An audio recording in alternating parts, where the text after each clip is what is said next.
Hello there and welcome back to some more Forza Horizon 4. Today we are taking a look at the DLC cars for week number 16 of this game, aka the 10th of January 2019.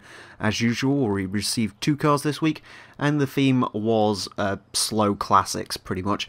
We begin with the 1966 Volkswagen Double Cab Pick-Up, 53 horsepower, 78 foot-pound torque, 2,491 pounds of weight, rear-engined rear-wheel drive, D-Class, 100 PI, the lowest PI in the game and basically the default number. This car might actually be lower than 100. You sort of find that out when you go ahead to upgrade these cars out of D-Class 100.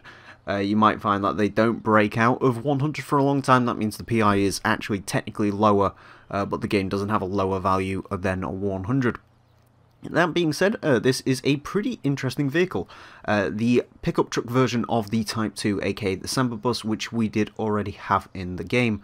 A very interesting vehicle, sort of looking at it from today's perspective, a rear-engine pickup truck. Not usually sort of what you'd want, considering that would make the bed higher up, and also, you know, risk, I guess, damaging some of the components if something happens to go wrong in the bed of the pickup truck, or at least that would be a worry that I'd have. But with the size of the Type 2, it does sort of compensate from that. It is literally just a sort of standard Samba Bus chopped in half to have a bed.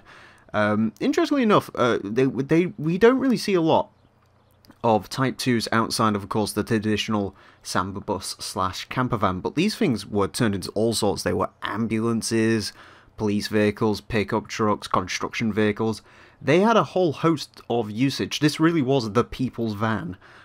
You know, people did a lot of things with the Volkswagen vans. They were turned into all sorts, and of course we remember it now, as I said, for the camper vans and stuff, but it's kind of nice to see these sort of slightly more obscure yet more usable versions of the van in the game. That being said, I'm not a huge fan of sort of these older air-cooled Volkswagens. They don't really do a whole lot for me, but that being said, I do think the pickup truck is more interesting than the Samba Bus. I do have a little bit more fun driving it. For some reason, I kind of wanted to turn this into a bit of an off-road build, which I might dabble in at some point. But yeah, an interesting vehicle, certainly. I can't say I was expecting it, but whether it will actually be useful, whether, you know, sort of you see this as, I guess, a similar situation that we get with the convertible cars, where it's just sort of a variant of a car already in the game, that is up for you to decide. Next up, we have the 1938 TA Midget. 50 horsepower, 67 foot-pound torque, 1,822 pounds of weight, front-engine rear-wheel drive, D-Class 100, as previously mentioned, of course.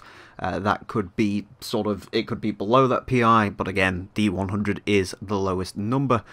This was not the midget I was expecting them to add to the game. If anything, you'd expect sort of the traditional 60s, 70s MG midget, but no, they've decided to go with the first ever model, the 1938, which I don't know a whole lot about. It does look like an old car. I believe this, let me just scroll through here quickly, I believe this is the oldest car we've had in DLC packs so far. Yes it is. I think we haven't even had anything earlier than the 50s until now, so yeah, the midget does get that distinction for now. But in my opinion, not a hugely interesting vehicle. I'm not really a fan of the older MGs either, to be perfectly honest, and this one doesn't do a whole lot for me. I don't see myself driving this. I guess, in a way, it is the more interesting midget to have, because, you know, whether they added the 70s one or this one, I wouldn't particularly be driving it. This may turn out to be a very quick sort of car in the classics, in classic sports cars, just because there is so much room for upgrades. You can probably do a lot of this stuff, to this car before it starts building PI, and you end up with a very light car. Whether it's going to be controllable or not, that is a different matter. But for me, the midget just really doesn't do anything for me. I'm sure sort of connoisseurs of classic British sports cars will like this thing, but for me personally, it just doesn't really do much for me. So anyways, there you go. That is the DLC for week number 16, and that does round out month number 4 of the car pass, which was, well, from the 20th of December to the 10th of January. Overall, a relatively good month for the car pass, in my opinion.